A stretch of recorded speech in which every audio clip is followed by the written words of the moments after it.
नमस्कार, welcome to skill to will. मैं Sandeep Ray, channel sales consultant, corporate trainer and motivational speaker. और आज मैं डिस्कस करने वाला हूं how to make a PJP. PJP क्या है पहले वो समझ लेते हैं। पीजेपी मतलब permanent journey plan. Permanent journey plan का मतलब है कि आप जब मार्केट में जा रहे हो पूरे मंथ के लिए एक उसके लिए प्लानिंग करना पड़ेगा कि पहले दिन में कहाँ पे जाओगे, सेकेंड डेट में कहाँ पे जाओगे, और इसी तरीके से पूरे मंथ में आप कहाँ कहाँ पे जाओगे, कौन से मार्केट में काम करोगे। ये वीडियो खास करके उनके लिए बहुत ज़्यादा ज़रूरी है जो सेल्स ऑफिसर लेवल या फिर एएसएम लेवल पे काम कर रहे हैं। सेल्स ऑफिसर को ज़्यादातर काम करना पड़ता है अपने डिस्ट्रीब्यूटर सेल्समैन के साथ, तो उनको पहले से ये प्लान करना पड़ता है कि वो मंथ के कौन से डेट पे कौन से डिस्ट्रीब्यूटर के पास जाएंगे, कौन से मार्केट में जाएंगे और कौन से डिस्ट्रीब्यूटर सेल्समैन के साथ वो काम करेंगे। सिमिलरली एएसएम को भी ये प्लान करना पड़ता है मंथ का शुरू में कि वो कौन से मार्केट में जाएंगे और किसके साथ काम करेंगे। So this is a very very important piece for planning. अगर ये सही ना हो तो हो सकता है आपका जो काम है वो बहुत ज़्यादा कुछ अनप्रोडक्टिव एरिया में या अनप्रोडक्टिव चीज़ों में ज़्यादा चला जाएगा and you will not be able to get the right results. इसीलिए ज़्यादातर लार्ज कंपनीज में, अच्छे कंपनीज में पीजेपी को बहुत ज़्यादा इन्फोर्स किया जाता है एंड उसके ऊपर बहुत ज़्यादा इंपॉर्टेंस दिया जाता है। मंथ के एंड में देखते हैं कि भाई आपने पीजेपी एडहेरेंस कितना किया है। दैट मीन्स जो आपने मंथ के बिगिनिंग में प्लान बनाया था क्या उस हिसाब से आपने काम किया है या फिर उससे डिविएट होके कहीं और चले गए थे। So this is also something which is measured at the end of the month. So today we are going to talk about how to make this PJP in a very very professional and scientific way. उससे पहले I request all of you to please subscribe to the channel and bell icon को click करने तो बिल्कुल मत भूलिएगा so that you get your notification on time. Now let us start with the topic how to make a PJP. PJP या permanent journey plan को बनाने के लिए आपको सबसे पहले क्या चाहिए? सबसे पहले आपको चाहिए कुछ नॉर्म्स जिसके बेसिस पे आप ये PJP बनाओगे। तो देखिए ये जो पैरामीटर्स यहाँ पे आपको दिख रहा है, these are the parameters basis which आप डिसाइड करोगे कि आपको कहाँ पे जाना है एंड कितने फ्रीक्वेंसी में या कितने बार आपको उस वहाँ पे जाना है। तो देखिए फर्स्ट जो नॉर्म दिया गया है that is the distributor visit norm. That is कि कौन सा डिस्ट्रीब्यूटर को आप कितने बारी विजिट करोगे। ज़्यादातर ये होता है कि जो लार्ज डिस्ट्रीब्यूटर्स है वहाँ पे विजिट हम ज़्यादा करते हैं क्योंकि वहाँ से हमको ज़्यादा बिजनेस मिलता है। तो उस हिसाब से फिर पहला क्राइटेरिया हो गया। दूसरा है सुपर स्टॉकिस्ट एंड सब डिस्ट्रीब्यूटर विजिट नॉर्म्स। अगर आपके एरिया में सुपर स्टॉकिस्ट सब डिस्ट्रीब्यूटर है तो उनको आप कितने बार विजिट करोगे, कंपनी उसके लिए भी नॉर्म सेट कर देते हैं। देन टॉप बीट विजिट्स, आपके जो एरियाज में बीट्स है, हो सकता है 50, 60, 70 जितने भी आपके एरियाज में बीट्स है उसमें से कुछ बीट्स है जो ज़्यादा आपके बिजनेस में कंट्रीब्यूट करते हैं, तो उनके लिए भी कुछ नॉर्म्स होना चाहिए जिसको हम कहते हैं टॉप बीट विजिट नॉर्म्स। उसके बाद टॉप आउटलेट विजिट नॉर्म, मतलब जो आपके टॉप आउटलेट्स है, लार्ज आउटलेट्स है, उनको भी आपको विजिट करना है हर महीने में। क्या फ्रीक्वेंसी में, that will depend on your product category, that will depend on your size of the business, that will depend on the market in which you are operating. तो ये सब कुछ डिपेंड करेगा उसके ऊपर। Then other beat visit norms, बाकी जो beats है, टॉप बीट्स का तो मैंने बता दिया, बाकी जो बीट्स है वहाँ पे भी आपको विजिट करना है। तो कितने फ्रीक्वेंसी में, कितने दिन बाद आपको एक बीट में विजिट करना है। वीक डिस्ट्रीब्यूटर या फिर डीएसआर विजिट, कोई डिस्ट्रीब्यूटर जो वीक है मतलब अच्छा काम नहीं कर रहा है, या फिर कोई ऐसा सेल्समैन है जो अच्छा काम नहीं कर रहा है, वीक है, उनको आपको सपोर्ट देना है, उनको अच्छे से कोच करना है, तो उनके पास आप कितने बारी जाओगे महीने में। देन न्यू डिस्ट्रीब्यूटर या डीएसआर विजिट, दैट मीन्स जो डिस्ट्रीब्यूटर नया अपॉइंट हुआ है या फिर जो डीएसआर नया अपॉइंट हुआ है उनको आप कितने बारी विजिट दोगे, कब विजिट दोगे। So these are certain parameters, criterias जिसके ऊपर ज़्यादातर पीजेपी नॉर्म्स बेस्ड होते हैं। But again depending upon your category, upon the size of your company, the market, हो सकता है कि इसमें और भी नॉर्म्स ऐड किया हो या फिर इसमें कुछ नॉर्म्स कम भी हो सकता है। So basis this norms now we will see कि what is the next step. Norms हो गया। अब नेक्स्ट स्टेप है कि आपको ये आइडेंटिफाई करना है कि उस महीने में जिस महीने के लिए आप पीजेपी बना रहे हो उस महीने में कितने मार्केट वर्किंग डेज है। देखिए हर महीने में same number of working days नहीं होता है।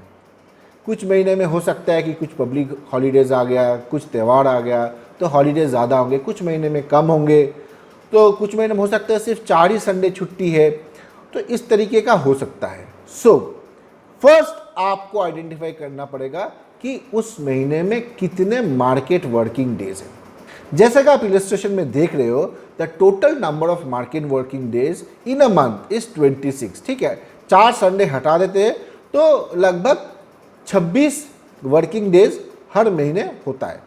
उसके बाद हम उससे डिडक्ट कर देंगे पब्लिक हॉलीडेज। सपोज उस महीने में for example there are 2 public holidays, so we will deduct that from 26।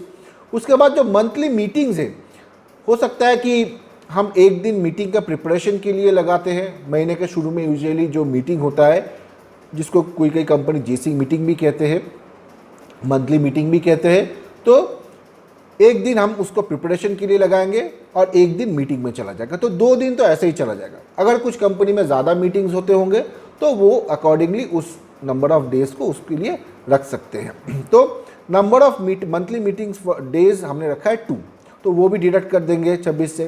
Then claim processing, देखिए क्लेम प्रोसेसिंग के लिए एक दिन कहीं ना कहीं चला ही जाता है कि डिस्ट्रीब्यूटर से क्लेम आता है मंथ का पूरा, और फिर आप उसको चेक करके आगे प्रोसेसिंग के लिए भेज देते हो। तो एज अ सेल्स ऑफिसर ये टाइम कहीं ना कहीं लग जाता है, तो उसके लिए मैंने एक दिन रखा है। तो अभी 26 से ये 5 दिन डिडक्ट करने के बाद total number of available market working days है 21 डेज अवेलेबल है 26 दिन में से। अब 30 दिन ये पकड़ लो, 30 दिन में से ये 21 डेज में ही हम मार्केट में जाके एक्चुअली में काम कर सकेंगे। तो अभी हमको पीजेपी कितने दिन के लिए बनाना है? For this 21 days we have to create the PJP. Now we are going to make the actual PJP. तो पीजेपी बनाने के लिए सबसे पहले क्या हम लोग कर लेंगे, ऐसा एक एक्सेल बना लेंगे।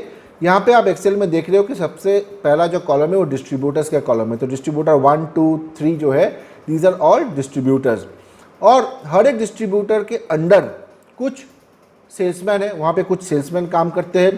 तो वैसे अगर मैं सेल्स ऑफिसर हूँ, मेरे अंडर अराउंड 9 सेल्समैन है और डीएसआर है। उसमें से एक डीएसआर जो है वो नया है, अभी उसका अपॉइंट हुआ है, ठीक है। तो उसके बाजू में जो कॉलम है वो बीट का कॉलम है। और then I have done is week wise हमने डिवाइड कर दिया है डेज को एंड डेट्स को, उसको हमने डिवाइड कर दिया वीक वाइज। तो जैसे कि हमने पहले ही देखा है कि मंथली मीटिंग के लिए हमको 2 दिन रखना पड़ेगा। तो मंथली मीटिंग 1, 2 या 2 तारीख को होता है, यूजुअली 3 तारीख को होता है मैक्सिमम, उसके बाद नहीं करना चाहिए। अगर होता है तो रॉन्ग है, उसके बाद नहीं करना चाहिए। 2 तारीख तक, 3 तारीख तक ख़त्म कर देना चाहिए। तो 1 तारीख को फिर मुझे प्रिपरेशन के लिए चला जाएगा मंथली मीटिंग के लिए, 2 तारीख जो है मैं मंथली मीटिंग करने के लिए जाऊँगा। मंथली मीटिंग में क्या होना चाहिए, उसका एजेंडा क्या होना चाहिए, इसके बारे में मैं कभी और एक अच्छा वीडियो बनाऊंगा, वो आप देख सकते हो। Then we have to also take out the day for claim processing. Usually companies में होता है कि पहले वीक में या 10 तारीख के अंदर, 7 तारीख के अंदर, 8 तारीख के अंदर क्लेम सबमिट कर देना होता है, तभी डिस्ट्रीब्यूटर को टाइमली उसका रिइंबर्समेंट मिल जाता है।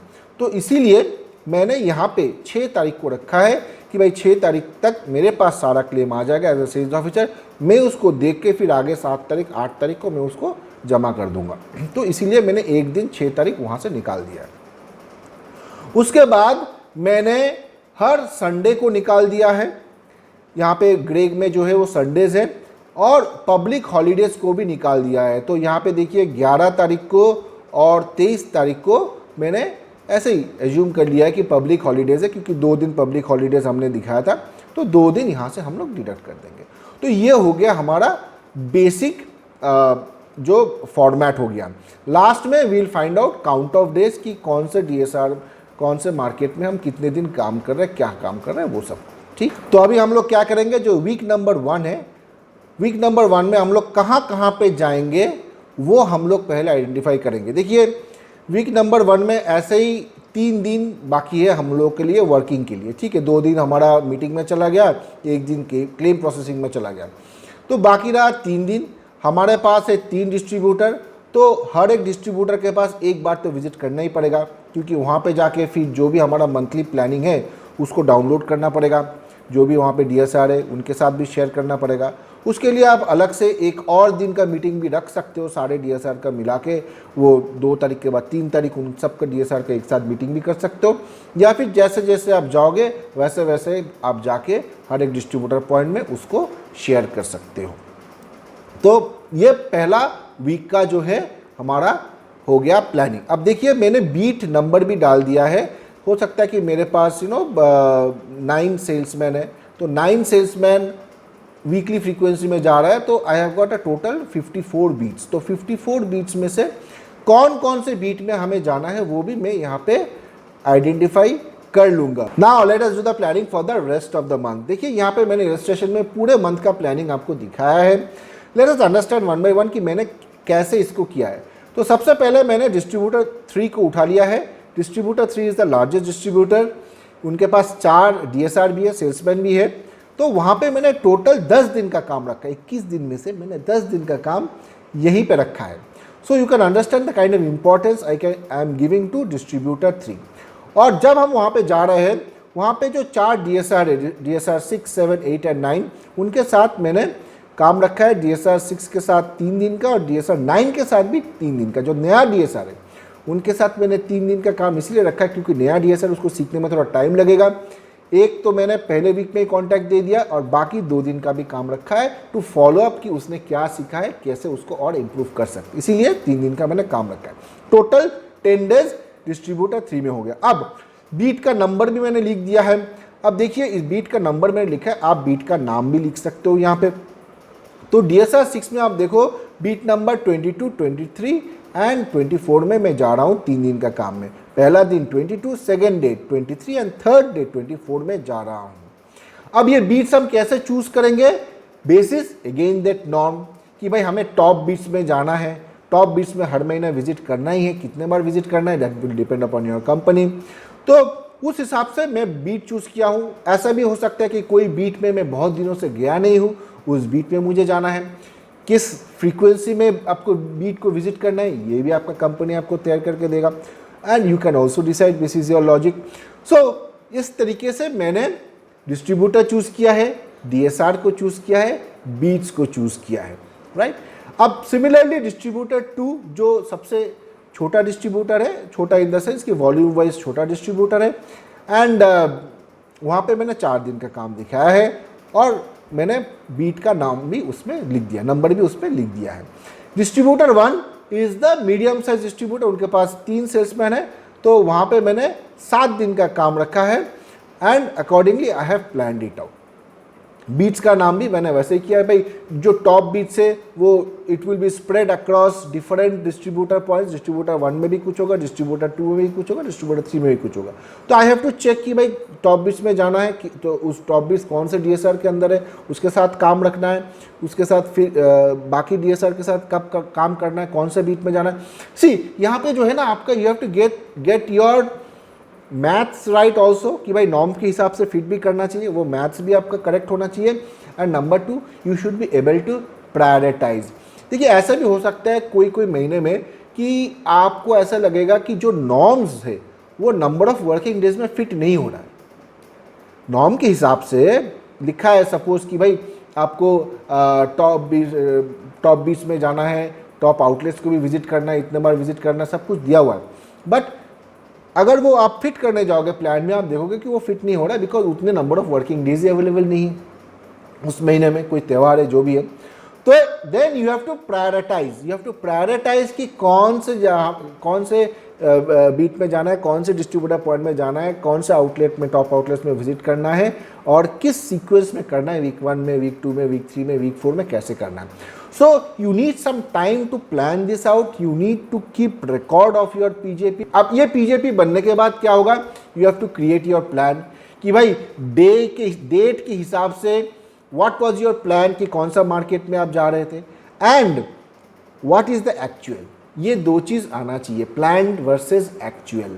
तो हो सकता है कि आपका जो 21 दिन का वर्किंग है वहाँ पे आप 2-3 दिन कहीं इधर उधर चले गए बिकॉज ऑफ सर्टन इमरजेंसीज, तो आप पीजेपी से डिविएट कर गए, जहाँ पे जाना था वहाँ पे आप जा नहीं पाए, पीजेपी से डिविएट कर गए, तो वो आपको वहाँ पे दिखना चाहिए एंड रिमार्क्स में वो आ जाना चाहिए कि भाई इसके लिए इस रीज़न से मैं डिविएट कर गया और मैं कहीं और चला गया।